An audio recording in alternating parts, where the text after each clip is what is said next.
Welcome to the Body Science Podcast.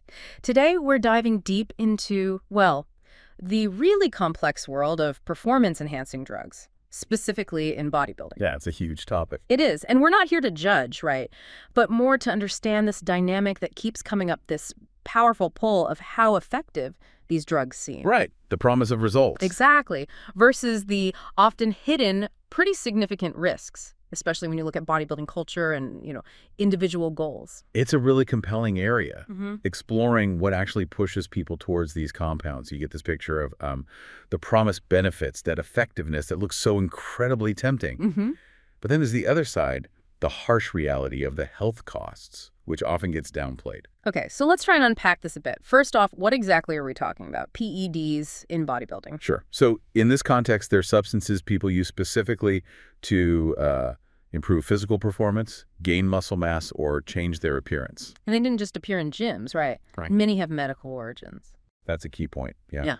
A lot of them started as treatments for, say, severe muscle wasting diseases or hormone problems, legitimate medical uses. But then they got diverted. Widely diverted, used for athletic goals, aesthetic goals, often at doses way, way beyond anything medically sound.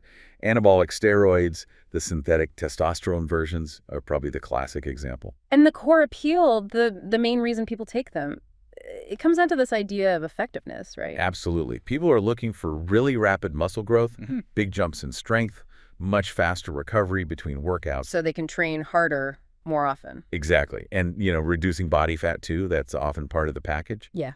The sources we looked at describe how some substances genuinely do trigger significant muscle growth, especially if you've got enough protein on board. They can give you a really quick, pretty substantial strength boost. And the recovery aspect is huge, I imagine. Oh, definitely. Speeds it right up.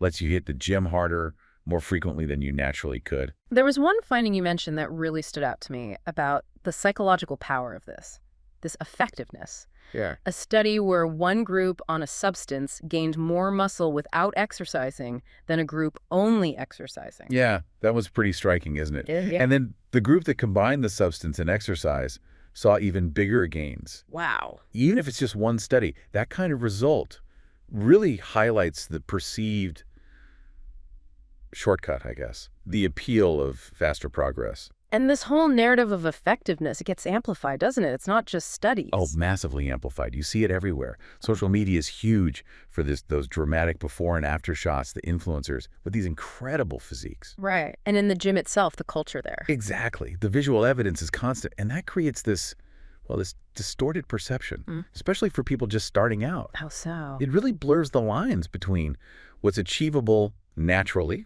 with years of hard work and good diet, versus what needs chemical help. You see these amazing bodies online or whatever. And often, there's no mention of drug use. Precisely. Zero disclosure.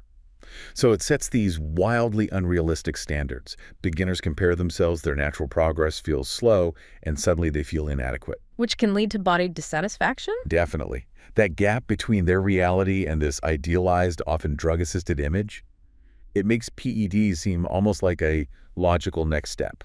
A necessary tool, maybe, not this optional, risky path. There's also this dangerous gray area that comes up, especially for beginners, that fuzzy line between supplements and drugs. Oh, that's critical, yeah. How does someone go from just taking protein powder to using, powerful hormones? Well, the suggestion is that the supplement industry, which is pretty loosely regulated, can sometimes act as an unintentional gateway. How? Some products might contain ingredients with maybe mild anabolic effects. Yeah. Or they're just marketed with language that encourages this enhancement mindset. Think about something like DHEA you can buy it over the counter. So what does that do?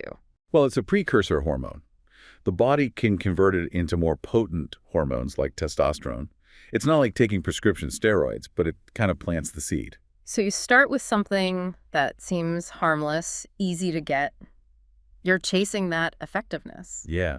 And maybe you don't get the huge results you were hoping for, or you hear people in the gym talking about stronger stuff. That idea of enhancement is already there. Exactly. The psychological barrier to trying, let's say, actual PEDs, it gets lower. You've already sort of bought into chemically tweaking your body for gains. The step towards more powerful, controlled stuff, doesn't seem as big. It helps to look back at the history here, too, because this isn't exactly new. PEDs and bodybuilding go way back. Oh, deep roots. Absolutely. Male hormones were first synthesized back in the 1930s. Wow, that early. Yep. And they were used in international sports pretty early on, too. Then after the FDA approved anabolic steroids in the U.S. in 1958, their use just exploded in bodybuilding and weightlifting circles. But the problem started showing up quickly, too. Yeah, the side effects became a major issue relatively fast with that widespread use. Leading to things like the Olympic ban. Exactly. The IOC banned anabolic steroids in 1976, specifically because of those adverse effects. So there's this pattern. A really clear recurring pattern. You have a scientific discovery, maybe an initial medical use, then it gets diverted for performance enhancement. People chase the effectiveness. Right. And then eventually, the risks become undeniable, leading to regulation or bans. Anabolic steroids are the perfect illustration of that cycle.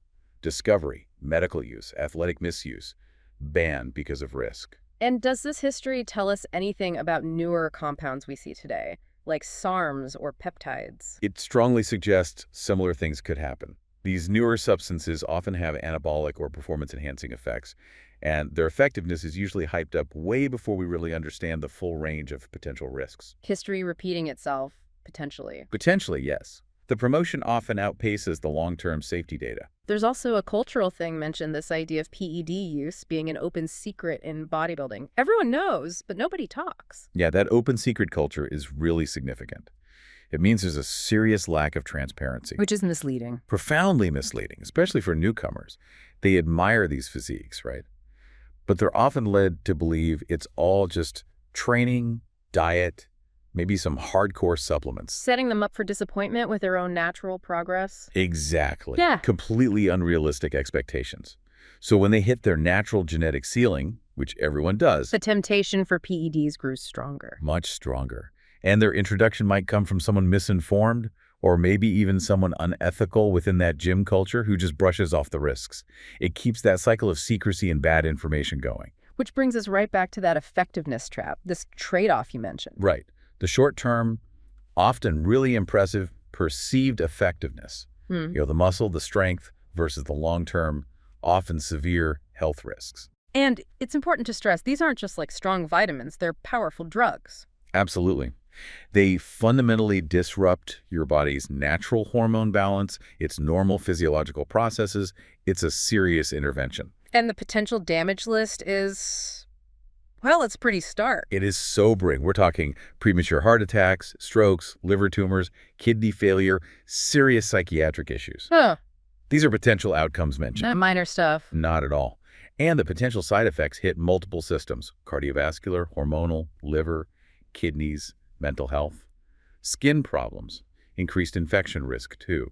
These risks apply across the board, though some specific effects might differ between men and women. What makes it a trap specifically? Is it the timing? That's a huge part of it. The positive effects, the gains, the strength, they usually show up really early on. You see results fast. So you feel good about it initially. Right, but the most serious health risks, they tend to build up over time. They might not show up for years. Ah, okay. So the reward is up front, the punishment is delayed. Exactly. It creates this dangerous illusion of control, especially for new users.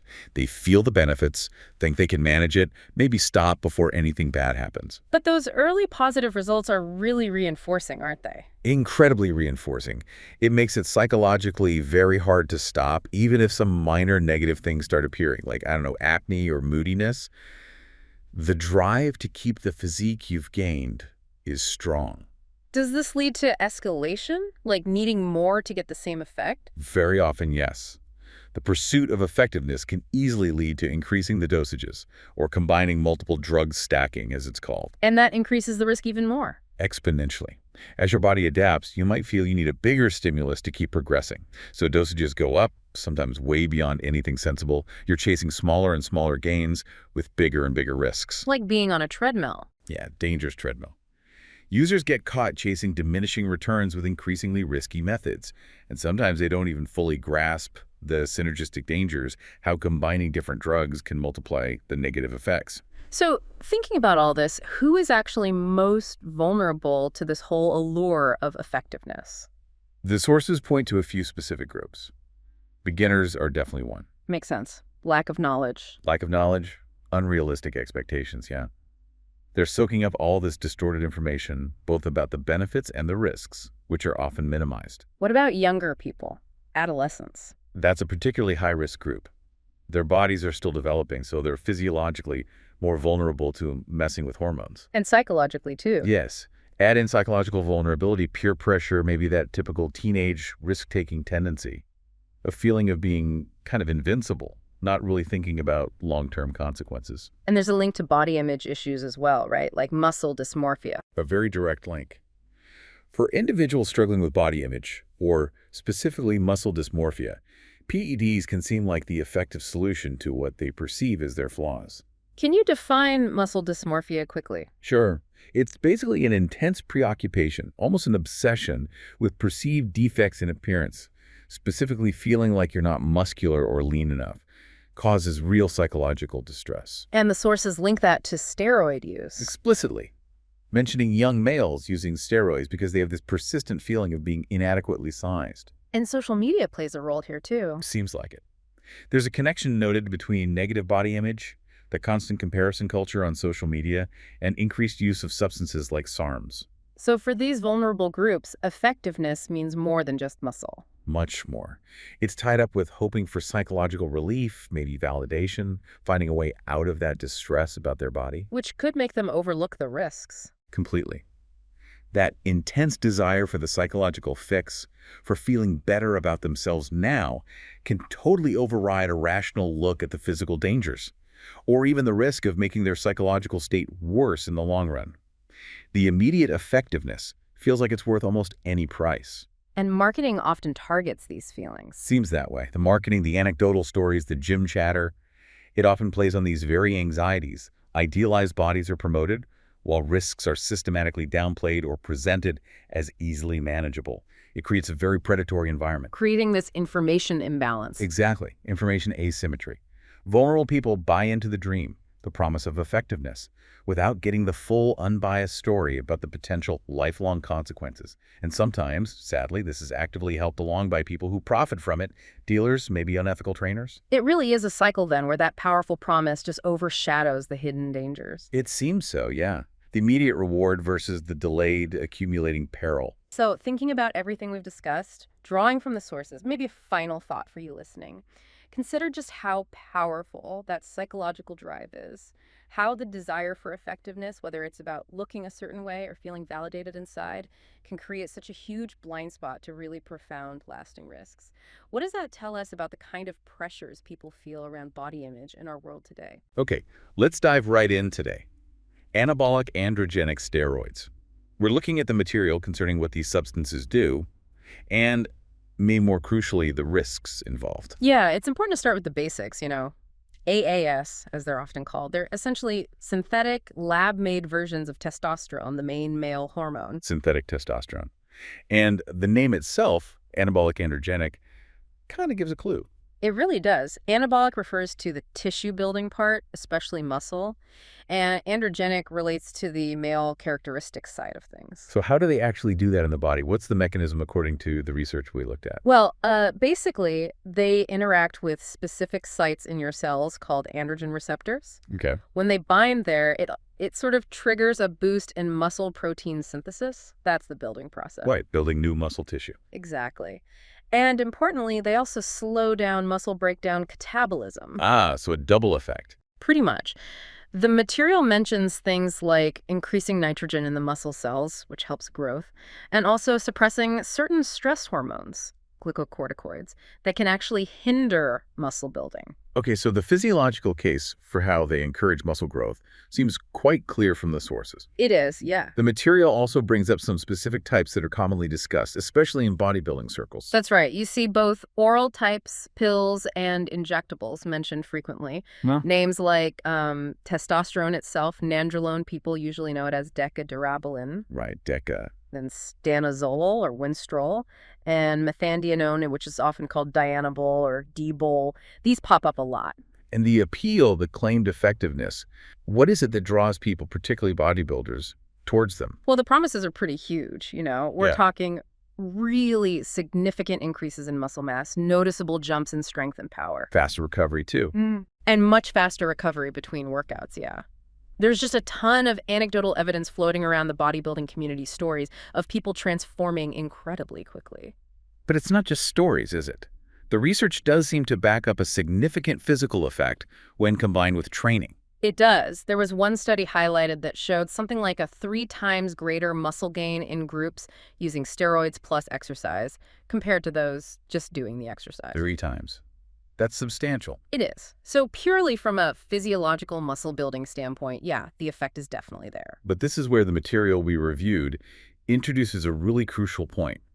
This muscle gain effect gets conflated with overall success or even health. Exactly. Yeah. That's the trap. People see the muscle growth, which is real, and they immediately think, okay, that's success in bodybuilding, or even that's healthy.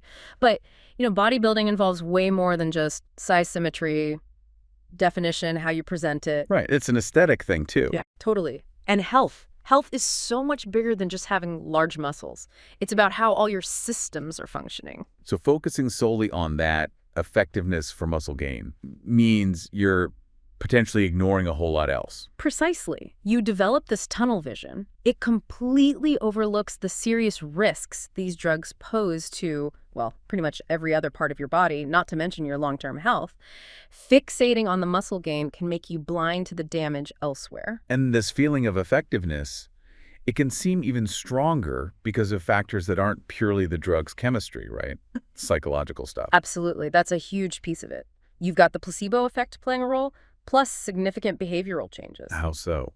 Well, someone starts taking these substances and they expect big things, right? That expectation alone is powerful. It might make them train harder than ever, be super strict with their diet, maybe get more sleep. Or just feel more confident, more driven in the gym. Exactly, more motivated.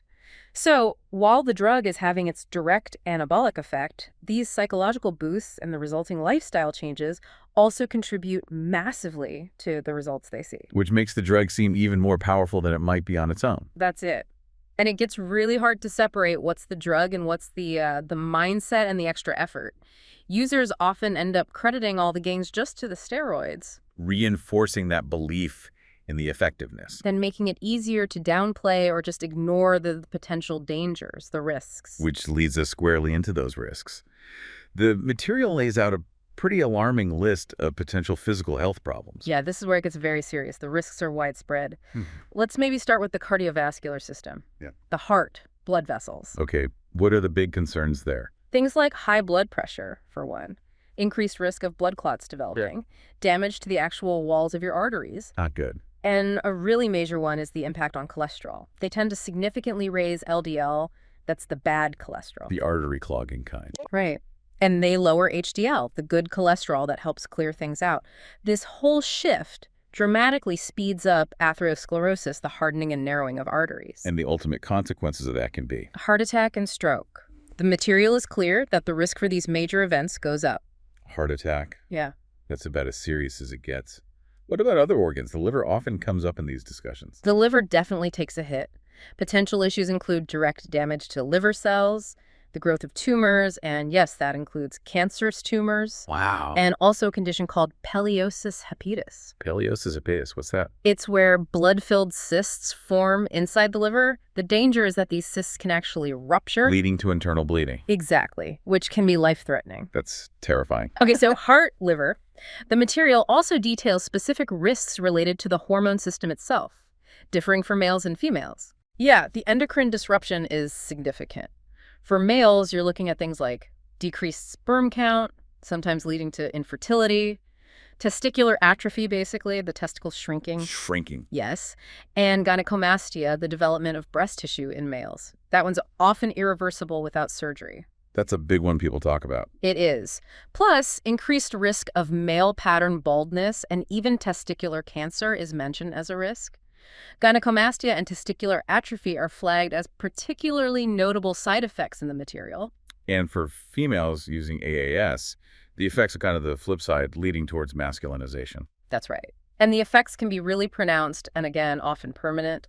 Voice deepening is a classic example that usually doesn't go back to normal, Even after stopping. even after stopping. Other things include decreased breast size, skin becoming coarser, excessive hair growth on the body and face. That's called hirsutism. Hirsutism, so Also, male pattern baldness can occur in women, and clitoral enlargement, which is typically irreversible. And menstrual cycles can become very irregular or just stop altogether. These masculinizing effects are highlighted as quite common. So the physical side effects go way beyond just muscle. Oh, absolutely. And there are others listed too, like severe acne, developing cysts, really oily skin. And for younger users, adolescents. That's particularly dangerous. AS can cause the growth plates in their bones to close too early. Meaning they stop growing taller. Exactly, leading to stunted growth. Plus, there's an increased risk of tendon injuries, ruptures, because tendons don't strengthen at the same rate as the muscles. What strikes me from the material is how many of these really serious risks aren't immediately obvious. Yeah. They're described almost like silent killers. That's a really key insight. That disconnect is dangerous. Things like rising blood pressure, the negative cholesterol changes, early signs of liver stress. They often don't produce symptoms you'd notice day to day. So you wouldn't even know it's happening. Not necessarily. There's no immediate red flag from your body saying stop. And because of that lack of immediate negative feedback, users can seriously underestimate the damage that's quietly building up inside. It creates this false sense of security, maybe. I think so. The muscle gains, that feeling of effectiveness, seem very real, very immediate. But the major health risks, they feel abstract, maybe statistical, something that happens to other people, you know? Right. It feels distant. So users might feel the gamble is worth it until, bam, a major crisis hits, a heart attack, maybe liver failure, and suddenly the risks are terrifyingly real. But often, by then, it's too late for a full recovery. And the material also really stresses that some of these effects are permanent. They don't just go away when you stop. They don't. That irreversibility is crucial. Things like the gynecomastia in men we mentioned, the voice changes in women, hair loss. Even if someone stops using AS completely, they might be left with these permanent physical markers, lasting reminders of the risks they took for what were ultimately temporary gains. That must have a huge psychological impact down the line. Oh, definitely. Think about the irony. The initial goal was often to improve their physique, chasing that effectiveness. But these permanent, unwanted changes can lead to entirely new forms of body dissatisfaction, intense regret. So the solution becomes a new problem. In a way, yes. The risks transform from being potential health issues into becoming these lasting aesthetic or identity problems that can really hammer self-esteem and mental well-being long after the person has stopped taking the drugs. And it's not just the physical side causing psychological issues. The drugs themselves have direct psychological and neurological risks, right? Absolutely. The mental health side effects documented are serious. Mood swings are common. We're talking significant shifts, not just being a bit moody, increased irritability, and of course, heightened aggression, the infamous roid rage. Is roid rage a real documented phenomenon then? The material indicates it is referring to broad, unpredictable mood changes, sometimes irrational behavior, and a definite increase in aggressive feelings or actions. What other mental health effects are mentioned? Anxiety and paranoia are frequently reported, and depression is a big one. It's noted as being particularly common after someone stops using, which is tragic because that feeling can actually push them back towards using, again, just to escape it. A cycle develops. Right. And depression can occur during use, too. At higher doses, the risks escalate to potentially include things like mania, hypomania, delusions, even full-blown psychotic symptoms, manic behavior, hallucinations, severe paranoia. The potential for addiction seems like another major concern raised. It's definitely highlighted as a significant issue. Now, steroids don't cause that euphoric high like some other drugs, but the sources are clear. They can lead to addiction and withdrawal. Even with that high. Yes.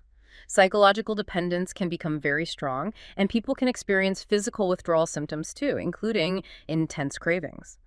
There are also concerns raised about potential long-term neurotoxic effects, actual damage to brain cells, and lasting changes to brain chemistry and overall function. It really sounds like it can spiral into a destructive cycle. It absolutely can. It's easy to see how.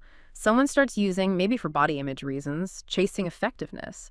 Then the side effects kick in the mood problems, the aggression. That can damage relationships, push friends and family away. Leaving the person more isolated. Exactly. And maybe they become even more fixated on their physique as their main source of identity, or they start using more substances to cope with the negative feelings. This deepens the dependence, ramps up the risks, and like we said, the depression when trying to stop can easily trigger a relapse. Keeping the cycle going. And it's not just contained within health markers either. The source is linked use to other risky behaviors too.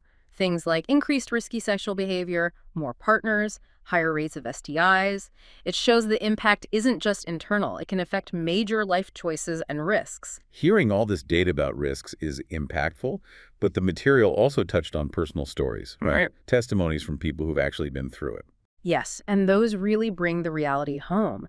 Hearing from individuals who maybe initially got those impressive results, that effectiveness, but then crashed hard against the devastating health or psychological risks. It puts a human face on the statistics. Absolutely. These accounts describe the intense pressure people felt to use, how hard it was to actually stop, and the long shadow it cast over their lives afterwards. Some testimonies detailed really specific, serious health problems that developed later, even after they'd stopped using the steroids. Like what kind of long-term issues? Things like developing diabetes, serious eye inflammation problems, ongoing issues with their bladder or kidneys, and persistent sexual dysfunction were mentioned in some accounts. These aren't just temporary side effects during use, they're chronic, life-changing conditions popping up down the road. Those personal stories must be incredibly powerful in bridging the gap between abstract risk data and, well, real life. They are hugely powerful. Scientific data on risks can sometimes feel a bit dry, a bit impersonal, just numbers. But when you hear someone describe their own journey, the hope they had, the results they chased, and then the severe consequences they faced, the regret, it makes those potential dangers feel incredibly real and memorable. Especially maybe for younger people, or those just starting out who've maybe only heard the positive side. Exactly. It provides that crucial counter-narrative, and the very fact that people are willing to come forward and share these difficult, sometimes embarrassing experiences, it speaks volumes. It suggests a real depth of regret, maybe, a desire to warn others. I think that's often the case. The material frames it as evidence of a perspective shift, where the initial allure of effectiveness was eventually completely overshadowed by the heavy burden of the risks and the lasting side effects. These stories are potent because they challenge those pro-use narratives by showing the real human cost involved. So looking at the whole picture presented in the material, you have this strong narrative around perceived effectiveness for muscle and performance. But it's set against this backdrop of extensive, documented, and often permanent damage, physically and psychologically. It really seems like focusing too narrowly on that one outcome, the muscle gain, can effectively blind people to the true, much broader cost to their health and their life. That seems to be the core message coming through. The pursuit of that specific type of physical change can carry a very heavy, multifaceted price tag. It certainly leaves you thinking about what's really valued in that pursuit. Okay, let's get into it. We're doing a deep dive today on, well, the whole drive for physical enhancement. Especially in bodybuilding, right? And the substances people sometimes use to get there. Yeah, and looking through the information, what really jumps out is the stark contrast. You've got the perceived effectiveness, the hype around some of these drugs, versus the reality of the risks, and they are very real risks. Right. So our goal here is basically to unpack what the information actually says about these substances. Kind of cut through the noise, understand the realities, the dangers involved. Exactly why it matters, because there's often a big gap between hope and evidence. Let's kick things off with one that gets a lot of buzz. Human growth hormone, HGH. Naturally, it's a peptide hormone, right, from the pituitary gland. It handles growth, cell repair, that sort of thing. Medically, it's used for actual deficiencies or like wasting conditions. But in the bodybuilding world, the talk is all about fat loss. Big muscle gains, especially if you stack it with other things, faster recovery, even anti-aging effects. Right. That's the promise, the perceived payoff. Yeah, though it's worth noting, some effects like improved body composition are seen in adults who actually have documented GH deficiency, but applying that to healthy individuals is where it gets tricky. Okay, so that's the hope. But here's where the information we looked at gets really concerning. It basically says the science backing up significant muscle strength gains in healthy athletes, It's pretty weak. Very weak. Some sources are blunt, saying there's no good evidence it actually works for athletes in terms of performance, and little to no proof it helps with functional aging either. So for a healthy person looking for an edge, the actual strength benefit seems limited, according to this. Correct. And then you flip the coin to the risks, and they are substantial. Well documented. Things that happen with HGH excess. Like what? What are we talking about? We're talking serious, sometimes irreversible stuff. Acromegaly, that's where your bones grow excessively, face, hands, feet. Right, I've heard of that. Internal organs getting bigger, especially the heart, cardiomyopathy, joint pain, carpal tunnel, a much higher risk of diabetes, high blood pressure, Wow. and even a potential link to increased cancer risk. Promoting cancer growth is listed as a side effect. Bone issues, organ growth explicitly named. So the takeaway here seems to be this huge disconnect. For healthy folks, the proof for big strength gains is shaky, maybe more anecdote than data. But the risks, there's serious, potentially permanent physical changes. Acromegaly, bigger organs, diabetes, all risk, maybe very little proven reward for strength. That sums it up well. The medical risks of having too much HGH are clear, contrasting sharply with these often overblown benefits claimed by users taking high doses, perhaps mistaking effects seen in deficient patients for what happens in healthy bodies. And then there's the whole stacking thing you mentioned earlier, Yeah. using HGH with, say, anabolic steroids. Right, common practice. But the info suggests this makes it super hard to know what HGH itself is doing, right? Yeah. And it ramps up the danger. Absolutely. It complicates the risk profile immensely. You could get synergistic negative effects, meaning the combined risk is worse than just adding up the individual risks. People chasing maximum results might totally overlook that. Combining things just creates this like unpredictable chemical soup inside you. Exactly. It makes it almost impossible to predict outcomes for the user or for anyone trying to help them medically if things go wrong. Okay, let's shift gears. Insulin. The material described this one as a potentially deadly gamble. It is. Naturally, it's crucial. Pancreas makes it, controls blood sugar, helps store nutrients, glucose. It's involved in anabolic processes, too. Essential stuff. But in bodybuilding, the abuse seems focused on forcing nutrients into muscles after workouts, trying to, like, super stuff them with glycogen for fullness. That's the idea described. Enhancing nutrient uptake, supercompensating glycogen, boosting anabolic effects when used with other PEDs. The method mentioned is injecting fast-acting insulin post-workout, along with a lot of carbs, sometimes citing this rule of thumb like 10-15 grams of carbs for every 1 unit of insulin injected. You can kind of see the logic, even if it's flawed. But the material immediately flags the massive, potentially fatal risk, severe hypoglycemia. Yes. Dangerously low blood sugar. That's the #1 most acute danger, and it can happen fast. What does that look like? It's frightening. Drowsiness, shaking, confusion, seizures, passing out, coma, and death. Death. Yes. There was a specific case mentioned, a bodybuilder collapsing from hypoglycemic shock right after injecting. It shows just how immediate that danger is. And that's not all, right? There are longer-term worries, too. Definitely. The potential to develop insulin resistance, which can actually lead to diabetes, the very thing it helps manage normally, pancreatic damage, and a specific warning about using it before bed. Why before bed? Because if you go hypoglycemic while you're asleep, you might not wake up. You wouldn't recognize the symptoms. Plus, things like lipodystrophy, weird fat deposits, or dense at injection sites. So the core message on insulin is it's just incredibly dangerous because of that instant risk. Precisely. It's seen as one of the most dangerous PEDs because that fatal risk of hypoglycemia is immediate. You're chasing that nutrient transport effect within such a tiny margin for error, one mistake with the dose or the carbs. And it could be lights out very quickly. Exactly. It's a different kind of danger than side effects that build up over time. This can be instant. And the material mentions something about secrecy making it worse. Yeah, that's a tragic element. Because it can be harder to detect and test, people might use it covertly alone. So if they do have a severe hypoglycemic episode, No one's there to help. especially if they used it before sleep, the secrecy they want for an edge just ramps up the fatal risk. Chasing a pump could literally kill you on the spot. Wow. That speed, combined with no medical oversight, it really is a gamble. A high risk, often solitary gamble with your life. Okay, moving on. The material also talked about newer players on the scene. Peptides, growth factors like IGF-1, and SARM-selective androgen receptor modulators. Right, compounds beyond the sort of classic PEDs like steroids, HGH, insulin. IGF-1 noted for anabolic properties. SARMs mentioned as problematic, often taken orally. And the claims for these sound, well, appealing. IGF-1 for muscle growth, recovery. SARMs supposedly give anabolic effects, but with fewer side effects than traditional steroids. That's the marketing pitch. And the material definitely stressed that the fewer side effects claim needs a very critical look. The idea is they work more selectively IGF-1 through a specific growth pathway. SARM's trying to hit androgen receptors just in muscle and bone. Trying to get the good without the bad, basically. That's the hope sold to users.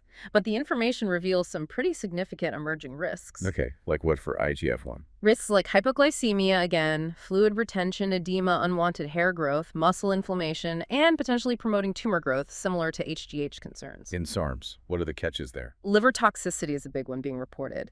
Cardiovascular issues, suppressing your natural testosterone production. But maybe the biggest red flag highlighted is the lack of solid research and regulation. Meaning? Meaning many SARMs sold online aren't even authorized for people to use. They might contain who knows what else. They aren't approved medicines, and WADA bans them. Using stuff with limited human data bought from shady online sources, it's called out as extremely dangerous. So the marketing is kind of creating this illusion of safer steroids. Pretty much. Selective effectiveness, reduced risk. These phrases appeal to people wary of old-school steroid side effects. But the evidence coming out shows serious risks are there. Liver damage, hormone disruption. That selective idea might be dangerously simplistic. And we don't even know the long-term effects yet. Exactly. The lack of long-term human studies means users are effectively experimenting on themselves. Uncontrolled experiments. It sounds like these new drugs are popping up faster than science or regulators can keep up. That's a huge challenge highlighted. The internet makes it easy to sell this stuff, spread information and misinformation globally. Regulators struggle to test and control it all, so people end up taking substances with questionable purity, unknown doses, and totally unknown long-term risks. So the takeaway on newer PEDs is, new doesn't mean safe. Dangers are emerging, often driven by marketing, not solid proof. Precisely. It's an unfolding situation, and users are taking big risks in that uncertainty. Which brings us to something described as really common, polypharmacy. Using multiple drugs at once, stacking or pyramiding. Yeah, the material suggested the majority of recreational anabolic users take more than one substance. Why? What's the thinking there? Well, the belief is usually twofold. One, that stacking creates synergy, 1 + 1 = 3 in terms of gains. Better results than one drug alone. Okay. And two, sometimes it's about trying to manage side effects, like using an anti-estrogen drug alongside steroids to stop estrogen-related side effects like gyno. Right, trying to counteract problems. But the danger, according to the material, is that stacking unpredictably and massively increases the health risks. You've got complex drug interactions, plus the sheer cumulative load on your body's systems. and we're seeing bad outcomes from this. Yes, the information pointed to examples. Increased health problems just from using multiple illicit substances. Tragic cases like death from contaminated pills bought on the black market. Severe liver disease seen in people using multiple PEDs. And the scariest part seems to be the lack of real science on these combinations. Absolutely critical point. There's virtually no proper scientific research on the safety of the specific complex cocktails bodybuilders use. From a science perspective, people stacking are just uncontrolled experiments. Flying blind. It sounds like a major escalation of risk-taking, maybe driven by hitting a plateau with one drug. Often, yes. Or the misconception that you can perfectly balance out side effects by adding more drugs. But you're creating this incredibly complex internal biochemical mess. The interactions between potent drugs put a huge, often unmeasurable strain on organs. The overall risk is far worse and far less predictable than just one substance. So where does the advice for these complicated stacks come from? Not doctors, presumably. Almost never. The material points straight at the gym rumor mill. Anecdotes from other users, online forums, maybe self-proclaimed gurus who lack real qualifications. Wow. People are navigating this minefield based on hearsay, not evidence. Decisions on what drugs, what doses, for how long, it's rarely based on controlled studies, because those studies just don't exist for these specific bodybuilding stacks. So the insight here is stacking isn't really multiplying gains, it's multiplying unknown dangers, guided by guesswork. Exactly. The pursuit of effectiveness through these totally unscientific, uncontrolled methods is described as a gamble with potentially devastating health consequences. That reliance on anecdote over data creates a super dangerous situation. Okay, so wrapping this deep dive up, we've journeyed through some heavy information. We saw HGH, where the hype about strength gains in healthy people doesn't really match the science, but the risks like organ growth are very real. Then insulin, where trying to shuttle nutrients carries this terrifying immediate risk of fatal hypoglycemia. A deadly gamble. Then the newer stuff, peptides. SARMs, marketed as safer or more selective, but with emerging dangers and a huge lack of long-term data, making users basically guinea pigs. Self-experimenters in an unregulated market, yeah. And finally, stacking. The common practice of mixing multiple drugs, which just compounds all the unpredictable risks, often based on gym whispers, not science. And I think the consistent thread running through all the material we looked at is this massive gap, the gap between the perceived effectiveness fueled by hope, marketing, stories, and the scientific reality. Which is often Questionable or limited benefits for healthy people seeking enhancement weighed against substantial risks. Risks that can be immediate, fatal, long-term, or irreversible. The information really paints a picture of people taking enormous chances with their health, sometimes their lives, for gains that might be illusory or temporary. So ultimately, the pursuit of that physique through these chemical means, as laid out here, it seems less about proven results and more about taking a huge gamble based on belief rather than solid evidence. Definitely something to think about. Okay, welcome to the deep dive. We're jumping straight into a really serious topic today, looking at the significant health risks associated with certain substances sometimes used for, well, physical enhancement, particularly in areas like bodybuilding. Right. And our aim here is really to cut through some of the noise about claimed effectiveness and focus squarely on the documented dangers. What's really at stake when people use these things? Let's start with diuretics. Medically speaking, what's their actual purpose? Well, medically, diuretics are important drugs. They're used mainly to treat conditions involving fluid retention, like edema, or to manage high blood pressure. Essentially, they help your body get rid of excess salt and water, so they fundamentally alter your fluid balance. Okay, so how does that translate into misuse in bodybuilding? What's the perceived goal there? In bodybuilding, the reported use is quite specific. It's usually right before a competition. The idea is to flush out subcutaneous water, that's the water just under the skin, to achieve this extreme muscle definition, vascularity, a very dry look on stage. Purely visual, then. Entirely visual and temporary. It's about presentation, not performance in a strength sense. But this push for extreme dryness, this is where the sources really highlight some severe dangers, right? What specifically are we talking about? Oh, absolutely severe. The risks of abusing diuretics are, frankly, terrifying. Extreme dehydration is a major one. But that leads to critical electrolyte imbalances, especially potassium deficiency. Potassium is vital for, proper heart function. So that affects the heart directly. Directly. The risks listed include kidney damage, even outright kidney failure, severe muscle cramps, dizziness, fainting fits, dangerous irregular heartbeats, arrhythmias, and critically low blood pressure, loss of coordination too. And tragically, even sudden death. Severe hypotension, severe dehydration, cardiac arrhythmias, sudden death. These are documented outcomes. It sounds like the temporary visual effectiveness is just not worth it. The physiological cost is immense. That's exactly it. The benefit is purely cosmetic. It lasts maybe a day or two for the stage. It adds zero muscle mass, zero strength. But disrupting your body's fluid and electrolyte balance, that's fundamental. It's crucial for your heart rhythm, for kidney function. Messing with that can quite rapidly lead to fatal arrhythmias or acute kidney failure. So the risk is massively disproportionate to the benefit. Hugely disproportionate. It's a dangerous game for a very superficial, fleeting aesthetic effect. And the timing of when people reportedly use them makes it even riskier. Definitely. They're often used in those last few days, sometimes even the final hours before stepping on stage. Now think about athletes are often already potentially dehydrated from water manipulation, strict dieting, intense training stress. Yeah, they're already pushing their bodies to the limit. Exactly. So you add potent diuretics on top of that already vulnerable state. It dramatically increases the odds of something catastrophic happening, fainting, severe cramps, a heart event. It's that last-minute chase for visual perfection that pushes the body way beyond safe limits. Okay, let's shift gears then. Stimulants. What are these generally, and what examples come up? So stimulants are drugs that, stimulate the central nervous system. They increase alertness, focus, energy levels. Examples mentioned include ephedrine, clenbuterol, and even things like high-dose caffeine. Ephedrine is often framed as an energy or diet aid. Both ephedrine and clenbuterol are also noted for supposed fat loss effects. They basically ramp up activity and reduce the feeling of being tired.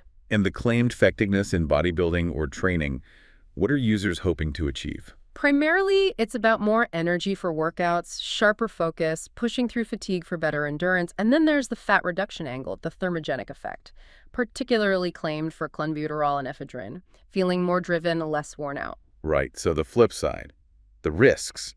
The sources seem pretty clear on the dangers here, too. They are, and they vary a bit depending on the substance, but the theme is cardiovascular stress and other serious issues. For ephedrine, the big worry is the heart.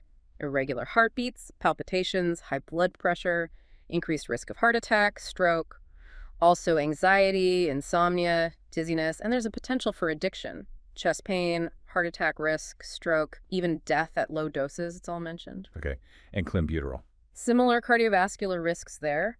Also, muscle tremors, anxiety, headaches, maybe electrolyte issues. It gets grouped with other beta-2 agonists, which have side effects like palpitations, headaches, arrhythmias, cramps, nervousness. High blood pressure, insomnia, tremors are specifically noted for clenbuterol too. And general stimulant risks. Across the board, you've got risks like addiction, difficult withdrawal symptoms, overheating or heat stroke, dehydration and psychological distress, nervousness, insomnia, that kind of thing. Heart problems are a common thread. It seems like a key danger is how they let you push past your body's natural stopping points. That's a really crucial point. They mask fatigue, so you feel like you can train harder or longer. But you're overriding your body's signals that it needs rest, that it's reaching its limit. This perceived effectiveness, this ability to push harder, actually puts immense strain on muscles, tendons, joints. Injury rates can go up significantly. Well, at the same time, the drug is hammering your heart. Precisely. You're ignoring the physical warning signs, and simultaneously, the drug itself is putting direct strain on your cardiovascular system, raising the risk of arrhythmias, high blood pressure, even a heart attack. So you feel effective, but you're accumulating both musculoskeletal damage risk and serious heart risk. And the addiction potential you mentioned. Yeah, that's a big one. Stimulants can lead to psychological dependence, sometimes physical too. Tolerance builds up, meaning you need more and more just to get that same initial energy boost or focus or fat loss effect. It creates this cycle. Hard to break out of. Very hard, especially when withdrawal can bring intense fatigue, depression. It encourages relapse just to feel normal or function at that artificially high level you've become used to. Okay, beyond diuretics and those main stimulants, the sources mention other categories too. Beta-2 agonists, hormone and metabolic modulators. What are these? Right. So beta-2 agonist examples given are salbutamol, formoterol. Clenbuterol is technically one of these, but often discussed on its own because of its specific misuse patterns. Then hormone and metabolic modulators. This is a category that includes things like antiestrogens, aromatase inhibitors, and SERMs, selective estrogen receptor modulators like tamoxifen. And what's the reported reason for using these? The effectiveness? For beta-2 agonists, aside from their medical use for asthma, there are claims often at very high doses of potential anabolic, meaning muscle-building effects, or fat loss. Hormone and metabolic modulators are often used differently, not so much for direct performance boost, but more to manage the side effects of other drugs. Like anabolic steroids. Exactly. For instance, using them to block estrogen conversion from steroids to prevent side effects like gynecomastia, or maybe trying to manipulate natural testosterone levels, they're often seen as support drugs. But using them carries its own risks, especially when stacked or used without supervision. What kind of risks are we talking about? Definitely. For beta-2 agonists, the risks are similar to what we discussed with clenbuterol: palpitations, headaches, potential arrhythmias, muscle cramps, nervousness, tremors, especially at high doses. And for the hormone and metabolic modulators, this is critical, they have their own significant side effect profiles. These aren't benign substances. Can you give examples? Sure. Tamoxifen, a common SERM, can cause things like hot flashes, nausea, but also carries a serious risk of blood clots like deep vein thrombosis and can cause changes in the uterus. Aromatase inhibitors can lead to joint pain, significant bone density loss over time, fatigue, hot flashes. These are powerful drugs used to treat serious conditions like breast cancer. So using them casually alongside other risky PEDs is, well, risky in itself. Extremely risky. And it points to this concept. The sources mention a dangerous normalization of risk. Explain that a bit more. It's this idea that people start using these ancillary drugs, like the hormone modulators, to counteract the side effects of the primary drug they want to take, like steroids. Instead of stopping the drug causing the problem, they add another potent drug with its own set of risks, just so they can keep using the first one. It creates this complex web of drug interactions, often with no medical oversight. Like the gynecomastia example. Exactly. Steroids cause it via estrogen. Take tamoxifen or an AI to block it. But tamoxifen has that blood clot risk, so you're layering risk upon risk. It shows a willingness to accept this cascade of drug exposure just to chase the initial effect, normalizing the idea that managing side effects with more drugs is okay, rather than stopping the problem at the source. And it highlights the repurposing of medical treatments, too. Yes, taking drugs designed for specific medical conditions and using them completely off-label for physical enhancement. Beta-2 agonists for asthma are a prime example. They're effective bronchodilators. But bodybuilders might misuse them at much higher doses for potential fat loss or muscle gain.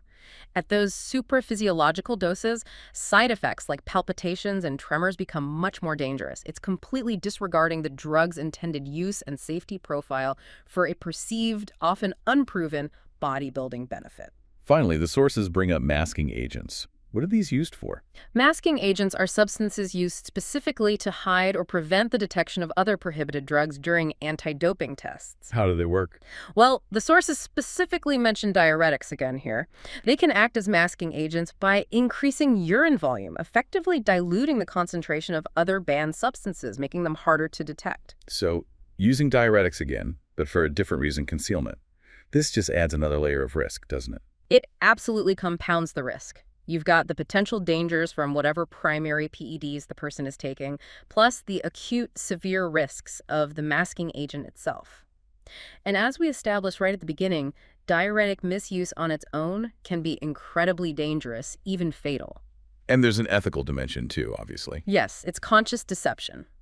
Using a masking agent means the person knows their primary substance use is prohibited, likely knows it carries risks, and is actively trying to cheat the testing system.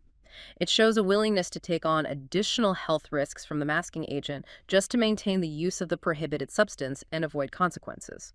So risk from the PED, risk from the masking agent, plus the ethical breach. Precisely. It's using one risky drug for effect and another risky drug to hide the first one.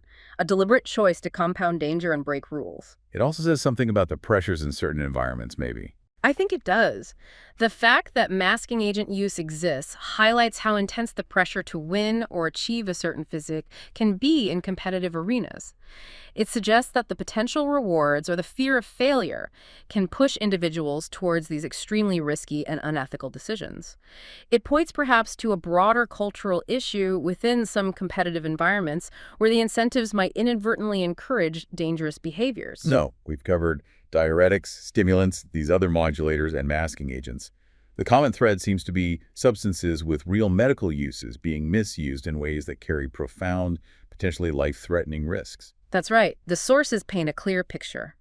The pursuit of a specific look or a competitive edge can lead people down a dangerous path, using powerful drugs far outside any medical context, often layering substance upon substance. Which really makes you think about how that short-term goal, that perceived effectiveness, can somehow overshadow the very real possibility of severe, long-term health damage or even acute fatal consequences. It's a critical question. How does that calculation get made?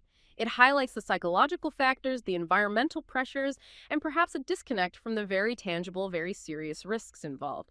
Okay, let's dive right in. We're going beyond just, the muscles today. We're looking deep into the psychology behind pursuing that extreme physique, especially where performance or image enhancers might be part of the picture. Yeah, it's about that drive for physical results, what people see as effectiveness, but also the often hidden psychological side, the risk involved. Exactly.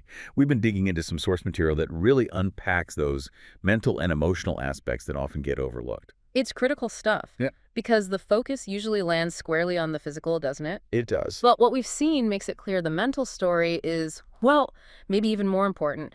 This push for a certain look, for that physical effectiveness, can sometimes open up some serious psychological vulnerabilities. It seems like it often kicks off with body image, right? Yeah. The sources really hammered home body dysmorphic disorder, BDD, and specifically muscle dysmorphia, or bigorexia, as some call it. Right. And this isn't just, wanting bigger biceps. It's a genuine mental health condition. People become obsessed with this idea they're too small, not muscular enough, no matter what they actually look like. Obsessed is the word. One source mentioned people spending, what was it, like 5 hours a day just thinking about not being muscular enough. That's right. It's all consuming. Mm. And the literature points fingers at social pressures, too. Social media, especially. Oh, yeah, you can see that. All those curated images. Definitely. It seems to hit young men particularly hard, those already maybe struggling a bit with body image. So, okay, if you're stuck in that mindset, feeling totally inadequate physically, Yeah. then these substances, they must look like a magic bullet, a really effective way to fix that perceived flaw. That's exactly how it's framed in some of the material. This perception of effectiveness is a huge pull, a powerful driver for starting use. But here's the paradox the sources lay out so clearly. While, yeah, you might get bigger muscles temporarily, using these substances often makes the underlying body dissatisfaction, the BDD, even worse. Worse? How so? Well, partly side effects, things like bad acne or gynecomastia developing breast tissue. Suddenly, there are new things to fixate on. Ah, right. New perceived flaws. Exactly. Plus, those initial unrealistic hopes, they're often not met. Or even if they are, the goalposts just shift immediately. Higher, even more impossible standards. So it's definitely not a fix. It's like trying to patch a leak with something that just makes more holes. That's a good way to put it. The core issue in muscle dysmorphia is perception. It's psychological. You could gain, 30 pounds of muscle, like some studies showed, but the person still sees themselves as small. The physical change doesn't fix the distorted self-image inside. And the speed of those changes you get from substances, that quick effectiveness. Yeah. It seems like that would just drill home the idea that your appearance is the only thing that defines your worth, making it tougher to build like a healthier sense of self. That's a key finding. This focus on rapid physical transformation actually gets in the way of developing better psychological coping skills. It basically tells the BDD thoughts, you're right, and keeps the person stuck. Wow. So the risk starts right there with body image. But the problems don't stop there, according to the sources. It goes beyond how someone sees their body. Oh, absolutely. Once you move past the body image distortions, the literature details a whole spectrum of other psychiatric risks tied to using these substances. Like the classic roid rage everyone talks about. Yeah. Aggression. Yeah, that's definitely the most famous one. Aggression, irritability, really big mood swings, just general emotional instability. They show up again and again in the studies. But it's not just blowing up. We also see reports of increased anxiety, even paranoia. Paranoia, like what? Thinking people are out to get you. Sort of. Sources mention things like feeling watched, suddenly distrusting friends or family, being overly guarded for no real reason. Okay, that sounds serious. It is. But maybe one of the most alarming risks highlighted is severe depression, especially when someone stops using the substances. Research connects that post-cycle crash directly with suicidal thoughts, even attempts. Oh, wow. And think about it, BDD itself already carries a high risk for depression and suicide. So adding substance-induced depression on top, it just massively escalates the danger. That's a terrifying combination. It really is. And the research also notes that at really high doses, you can potentially see even more severe stuff. Mania, hypomania, delusions, even in rare cases, actual psychotic episodes. And these aren't just problems that happen when they're like in the gym lifting weights, right? Yeah. This spills over. Totally. It doesn't stay contained. These psychological effects bleed into everything. Relationships get strained or break down because of the irritability, the anger, the paranoia, or just withdrawing. Yeah, I can imagine. Work or school performance can suffer too. People report trouble concentrating, zero motivation, or just acting erratically. It must be so hard to figure out what's causing what. Like, did someone have underlying issues before they started using, which maybe led them to use? Or did the substances cause the problems? That's often the million-dollar question, and the research suggests it's frequently a messy mix of both. And these psychological changes can be really insidious, kind of sneaking up on people. How so? Well, the user, and maybe even their family or friends, might initially brush off the moodiness or irritability, blame it on stress, hard training, maybe just that's how they are. Right, while focusing on the physical changes, the effectiveness. Exactly. The visible muscles can almost act like camouflage, hiding the mental health decline. It delays anyone realizing, hey, maybe it's the substances causing this. So the warning signs get missed until things are much worse. Precisely. And this delay just lets the problems get bigger, and then you can get caught in this awful feedback loop. Explain that. Well, there's intense pressure in that world, Yeah. right? To keep improving, maintain the gains, that effectiveness. So if someone starts feeling anxious or depressed, instead of stopping, they might feel driven to use more or train harder, trying to regain control or reach some ideal, which of course just makes the psychiatric stuff worse. That sounds like a really vicious cycle. And speaking of cycles, the sources also talk about dependence, right? Addiction. They do. That intense drive for results, for effectiveness, can absolutely lead to dependence, even with substances like anabolic steroids, which don't give you that classic euphoric high. Really? You can get addicted without the high. Definitely. The hallmarks are there. Intense cravings for the drug, needing more and more to get the same effect or just to feel normal, that's tolerance. And then withdrawal symptoms when you stop. And the withdrawal sounds pretty rough. It can be really debilitating. The sources list things like extreme fatigue, feeling restless all the time, losing your appetite, major sleep problems, decreased libido, muscle, and joint pain. And crucially, depression often sets in hard during withdrawal. Plus that intense psychological craving driven by this overwhelming fear of losing the muscle, losing the effectiveness they worked for. That fear. That sounds like the real hook, psychologically speaking. It's a huge factor, singled out in the research.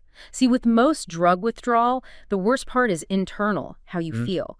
But with PED withdrawal, you have this visible, often really fast physical decline. You see the muscle shrinking, feel the strength dropping. You're losing the very thing you risked everything for. God, for someone whose whole identity, their self-worth, is tied up in that physique. Yeah.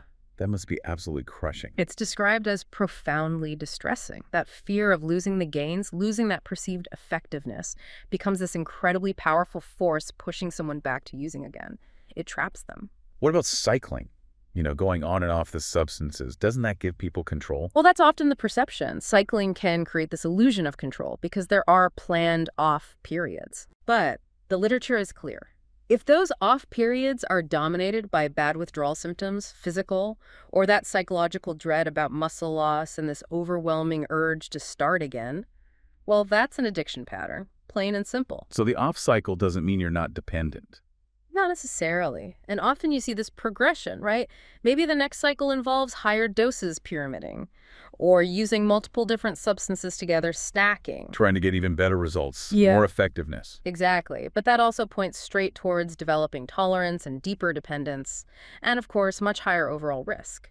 So we've got potential body image disorders, serious psychiatric problems, and this powerful addiction cycle, all driven by chasing effectiveness. But it doesn't just impact the individual user, does it?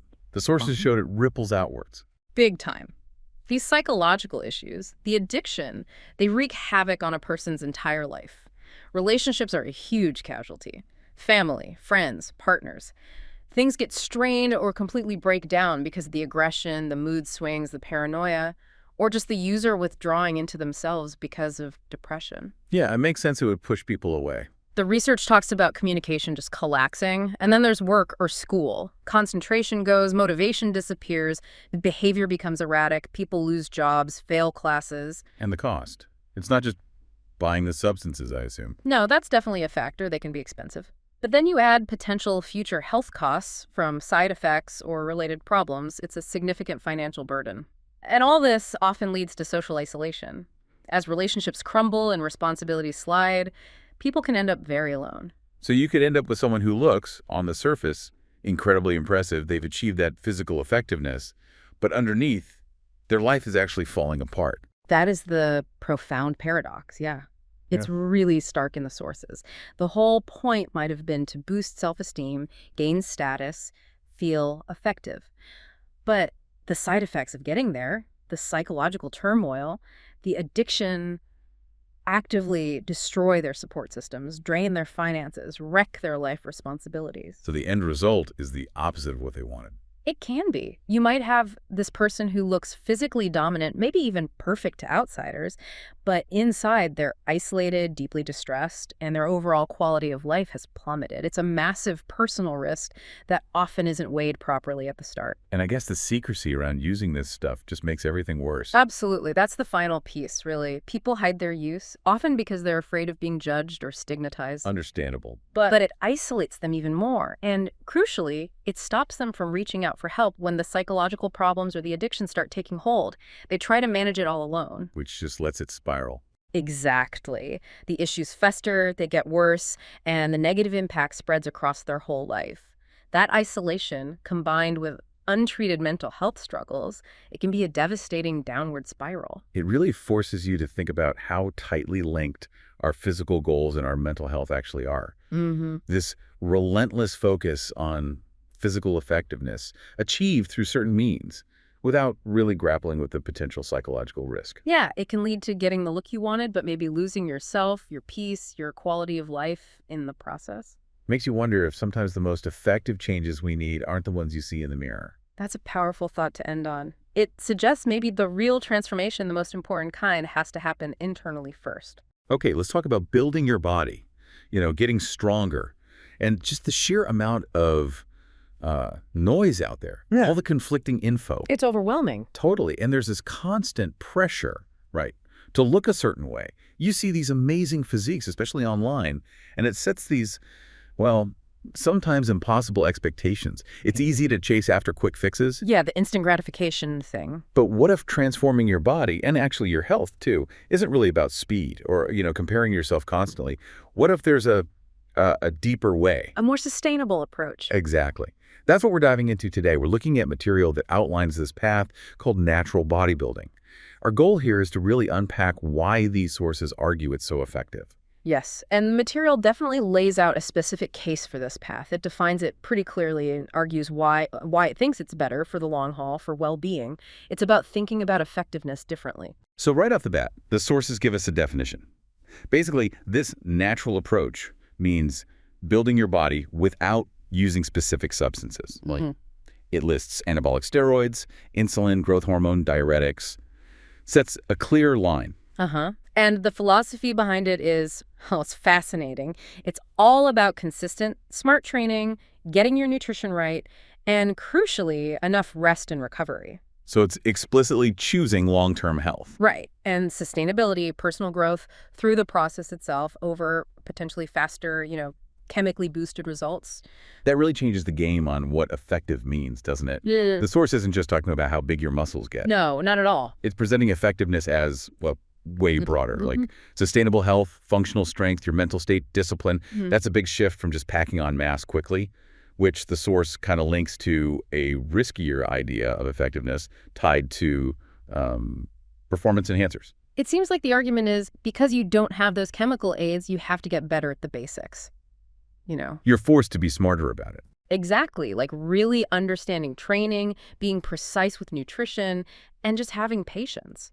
That becomes essential. And the material points out benefits beyond just the visual, like better hormone balance, cardiovascular health, mental toughness. It's all part of this bigger picture of effectiveness. The source also brings up the relationship you build with your body this way. Yeah. It sort of pushes you to understand your own physiology, its limits. Yeah, respecting the process. Right. Instead of just overriding signals with drugs, you actually learn to listen.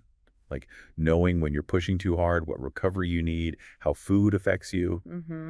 And cultivating that awareness, appreciating the gradual progress you earn, that's key. The material suggests it's like building a partnership with your body. Instead of fighting it. Exactly, not just forcing results at any cost, which, the sources imply can happen when you rely on substances that kind of bypass natural signals. Okay, let's get into the nuts and bolts then. How does the source say you actually do this effectively without drugs? What are the core principles for training and nutrition? Yeah, it gets specific. For training, progressive overload is highlighted. Big time. The classic principle. Right, but positioned as the absolute main driver when you're natural. You have to consistently increase the challenge, maybe a bit more weight, an extra rep, more sets over time. That's how muscles adapt naturally. And it mentions specific exercise. Well, very strong emphasis on compound movements. Your squats, deadlifts, bench press, overhead press, rows. the big multi-joint exercises. The basics. The basics. Argues they're the foundation for overall development and functional strength. And beyond that, consistency, pushing yourself hard enough, and really focusing on proper form are called out as critical, non-negotiables, really. Okay, and nutrition. What's the approach there? Also very structured. Caloric balance is key, a small surplus to build muscle, a deficit to lose fat, but always tailored to the individual. Right, not one size fits all. Definitely not. And it gives a specific protein range, around 1.6 to 2.2 grams per kilogram of body weight. Underscores how vital protein is for repair and growth. What about carbs and fats? Important too. Enough carbs for energy, healthy fats for hormones. And it really stresses getting micronutrients, vitamins, minerals, mainly from whole foods. Real food first. Real food first, though multivitamins get a mention too. And hydration, of course. Can't forget water. And the source frames these methods as, like, scientifically sound. Yes, scientifically validated for getting results sustainably and, crucially, without the health risks tied to performance-enhancing drugs. What strikes me here is how the source connects applying these principles consistently to building patience and discipline. It's almost saying that because it takes time naturally, that process itself builds valuable traits. Exactly. It argues that natural effectiveness demands that consistent effort over the long haul. You need that ability to delay gratification, which, chemical shortcuts might bypass. The source suggests these developed traits, patience, discipline, are a form of effectiveness in themselves.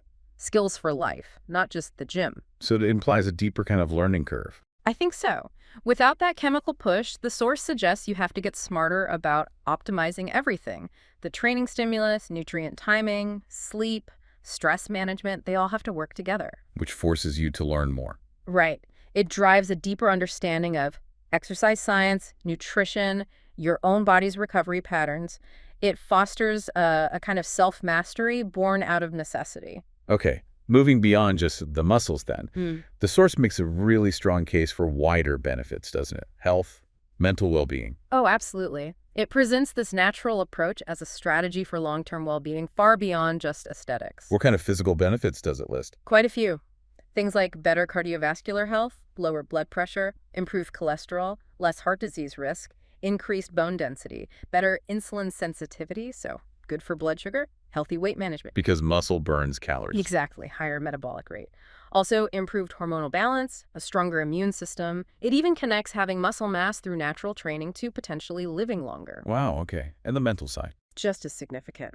Reduced stress, anxiety, depression. Big improvements in self-esteem and confidence. Which makes sense if you've earned it through hard work. Precisely. Yeah. That's the key distinction the source makes. Plus, more discipline, focus, resilience, mental toughness, even better sleep. It's quite a list. And it's interesting how the source constantly contrasts these widespread positive effects with the potential downsides of using substances. Very much so. It positions the natural path as generating compound interest on your health. The benefits are all linked. They boost each other, affecting, almost every system physically and mentally long term. Right. Unlike drugs that might zero in on muscle growth, but could potentially harm your liver, heart, endocrine system. That trade-off. Yeah, the source points that out clearly. It argues that the core parts of natural bodybuilding, lifting weights, eating well, resting properly, each have their own broad health benefits that just stack up together for overall wellness. And thinking bigger picture, the source seems to argue that the mental fortitude you gain, the discipline, the earned confidence, actually helps protect you. Yes. Protects you against the very things like maybe poor body image or low self-esteem that might tempt someone towards using substances in the first place. It's like building mental armor through the achievement process itself. Okay, finally, the source gets really practical about expectations. Yeah. This is important, right? Natural progress takes time. Crucial point. It frames natural bodybuilding as a marathon, definitely not a sprint. And that's part of its long-term effectiveness. It acknowledges genetics matter, too. It does. It recognizes that people respond differently, build muscle at different rates. It stresses that impressive results are absolutely possible naturally, but there are, natural ceilings, which it sort of implies is healthier than artificially forced growth. Which brings up a huge issue today, comparing yourself to physiques online. Oh, massive. Especially when those physiques might be chemically enhanced, but it's not disclosed. Right. The source suggests this really messes with people's heads, skews their perception of what's naturally possible. Totally. It can make people feel inadequate, frustrated, impatient, because social media often shows these extremes, maybe driven by drugs, as if they're the norm or easily achievable. So a big part of the source's idea of effectiveness is actually about managing expectations. Exactly. Actively reshaping them. It pushes for education on realistic natural gains, understanding genetics, and even learning to spot visual differences between natural and enhanced looks, The aim being, to help you set achievable goals for yourself, to appreciate your own drug-free journey, focusing on personal bests, not misleading comparisons, and hopefully that reduces the temptation to chase artificial results and all the risks involved. The source even advocates for more transparency from fitness influencers. and connecting this back to effectiveness again, the source suggests the journey itself, the process of slow progress, hitting plateaus and figuring out how to break through. That builds something valuable too. Yes. Another layer of effectiveness. Resilience, problem solving. When you hit a sticking point naturally, you have to learn something new. Maybe adjust your training, tweak your diet, focus more on recovery. You adapt. You grow mentally. You grow mentally. The material contrasts this with substances, suggesting they can let you bypass that tough learning process. You get the result faster, maybe, but miss the chance for that deeper self-improvement. So the satisfaction is different. Profoundly different, the source argues. That sense of accomplishment from consistent, earned progress is presented as deeper, more psychologically rewarding, and ultimately more protective than chemically assisted gains. So pulling it all together from the material, natural bodybuilding comes across as a path where effectiveness goes way beyond just how you look. Definitely. It's deeply tied to long-term health, mental strength, patience, sustainable growth. And explicitly set against what the source presents as a narrower focus and the risks associated with using performance enhancers. Yeah, the source makes a really clear case that this approach is just as much, maybe even more, about the internal journey, building discipline, resilience, understanding your body as it is about the physical change. Maybe the real effectiveness, then, in transforming ourselves physically, according to this material, isn't just measured by the outside, but by the internal strength and sustainable health we build getting there.